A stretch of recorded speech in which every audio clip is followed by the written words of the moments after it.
everyone, my name is Lindsay and I'm a relationship manager with River. I've been with the company a little over 4 years now. I primarily work with our private clients as well as our business clients who are looking to allocate Bitcoin to their balance sheets. Today we are going to walk through banking with Bitcoin and why River is replacing your bank. First, I'll just start off by telling you a little bit about who River is, and then we'll just jump right into banking with Bitcoin. We'll see what the problem actually is, what it's costing you and me, and River versus the big banks. So a little bit about River. We are a Bitcoin-focused financial services company. We offer our clients the ability to buy, sell, hold, and now bank with Bitcoin. We were founded about 7 years ago now, and we're originally headquartered in San Francisco, but we did move our headquarters right downtown to Columbus, Ohio. We do still have a small working space at SF, as well as in New York City, and we are venture-backed. We've raised over $50 million in funding. Our most recent round was our Series B just a few years ago, somewhere around $35 million. And this is a photo of our team from last year. We've grown a little bit. We're probably around 75 to 80 employees now. All right, let's get into it. Banking with Bitcoin. So what's the problem? Well, banks are keeping your money. $434 billion. That's what banks kept, or earned, I should say, in net interest income just last year. But what does that actually mean? So they're taking your deposits, maybe it's your paychecks or your savings, and they're investing it or they're lending it out, and then they're making a return. So they're making a profit off of your money, and they're keeping nearly all of it for themselves. If you divide this number by the number of adults in America, it comes out to roughly $1,600 per person. That's money out of your pockets. But where is that money actually going? This is it. So in this chart, each circle represents a bank, and the size of each circle represents how much they made in that net interest income just last year. So let's take a look at a handful of the big ones. We have JP Morgan, about $96 billion. Bank of America, around $60 billion. Wells Fargo, almost 48, and Capital One at $44 billion. And the list just keeps going. And keep in mind, this isn't money they're making off of products or services. They're taking your deposits, investing it, and making a return for themselves.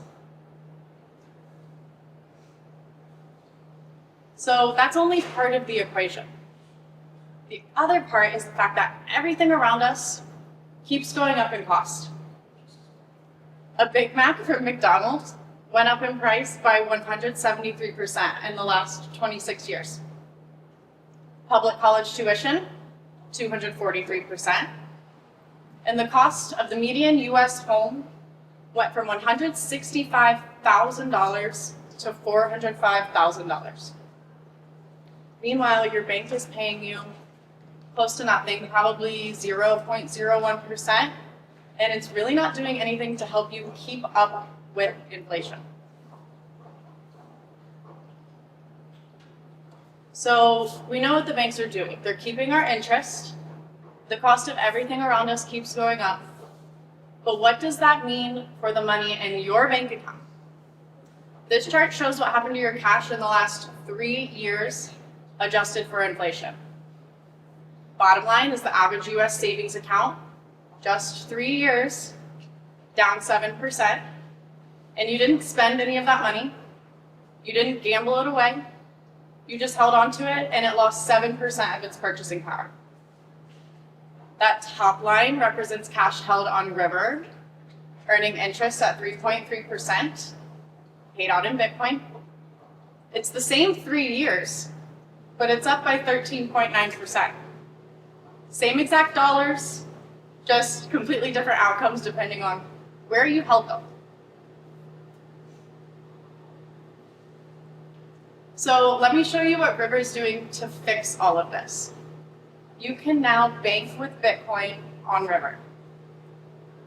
So we launched direct deposit not too long ago. So now you can direct your paychecks directly to your River account. You can auto invest it at zero fees, maybe a portion of it, maybe all of it. Now the interest, any dollar in your River account does earn 3.3% interest paid out in Bitcoin. So maybe that's from your paycheck, or maybe you have your emergency fund because you're not planning to spend it and you're holding it on River earning interest in Bitcoin. Or some clients don't even realize if you set up a target order, which a target order is essentially a limit order on River, we hold cash on reserve while we wait for that order to execute. So while you're waiting for that dip to happen, your dollars are earning interest at the same time. So really getting the most bang for your buck. And this is brand new, and we haven't technically announced this yet, but it is probably available in your account right now. We do have bill pay available as well. So now you can pay your bills in cash or Bitcoin. Maybe it's your utility bill. You want to pay that electricity cost directly from your account. Me personally, I've already used it for my credit card because I rack up a little bit and I pay it off once a month. But now my cash can earn interest at the same time. But yeah. So now that River is banking with Bitcoin, let's see how they compare to the big banks. So how is interest paid on cash, or how much interest? On River, 3.3%. Chase, Wells Fargo, Bank of America, 0.01%. That's 330 times more interest on River. But then how is it paid? Well, with River in Bitcoin, at the other banks in dollars. So not only are you earning more interest, you're earning it in an asset that has outperformed every other asset for the last decade. FDIC insurance, yes, across the board. And as far as account fees go, none from River, but up to $300 with Chase, a little lower for Wells Fargo and Bank of America. And with River, we don't have account minimums either. So now we've seen how River compares to the other banks. And we've talked about the problem, right? $434 billion. That's what banks kept from us just last year. River is trying to fix that. And they want to put that money back in your pockets and pay it in Bitcoin. So ditch your bank. Set up direct deposit and get Bitcoin with zero fees. Move your savings over to earn that 3.3% Bitcoin interest on cash and pay bills with cash or Bitcoin. Questions? Sure.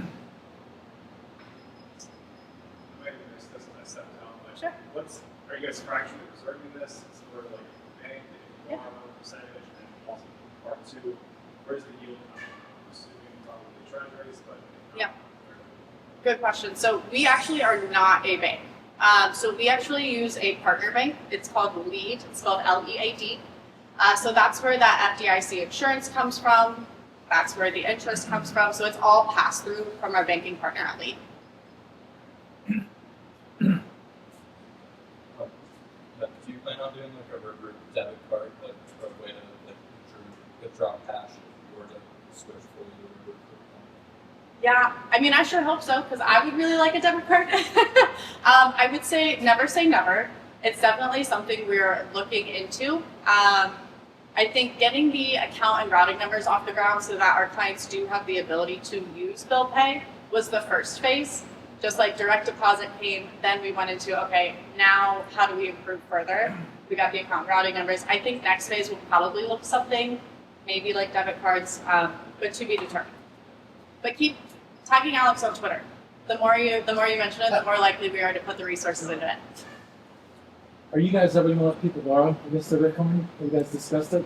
Definitely have discussed it. I mean, I've been with River a while now, and I know we talked about it in the first year I was there, so that was about 4 years ago.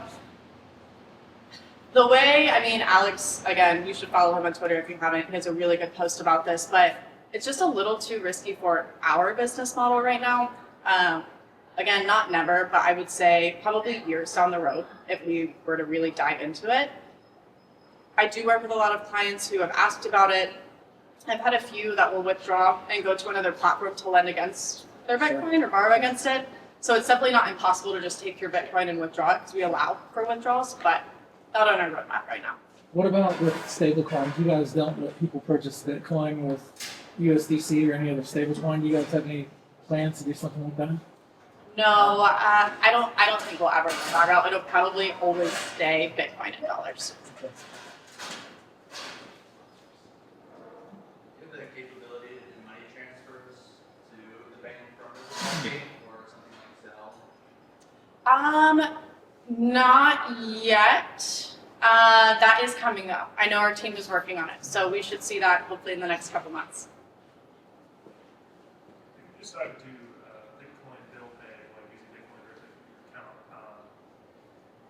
are you paying the fee yourself, or is the bank like just covering the fee that the network may incur? So if you're paying with Bitcoin, basically the context or background of that, your account will auto liquidate it. So when you are paying with Bitcoin, you're not physically sending Bitcoin to. No.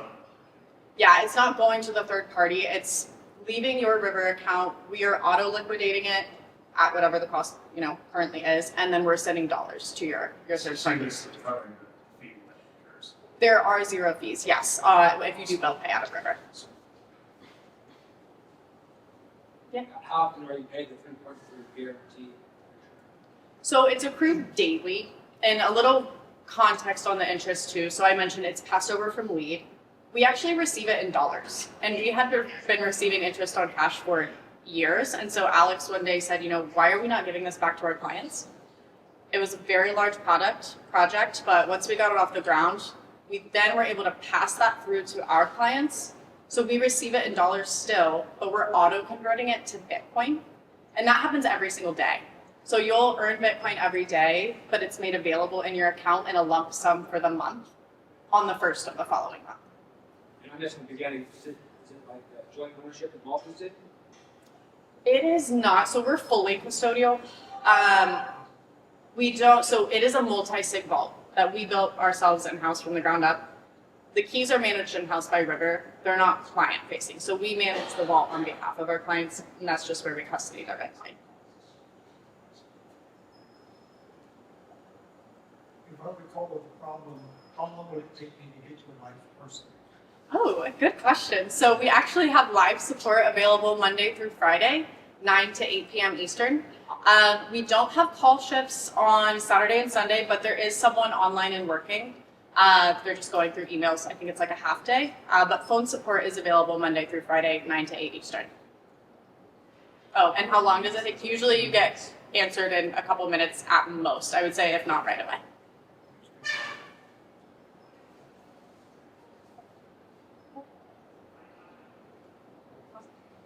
Well, thanks, guys.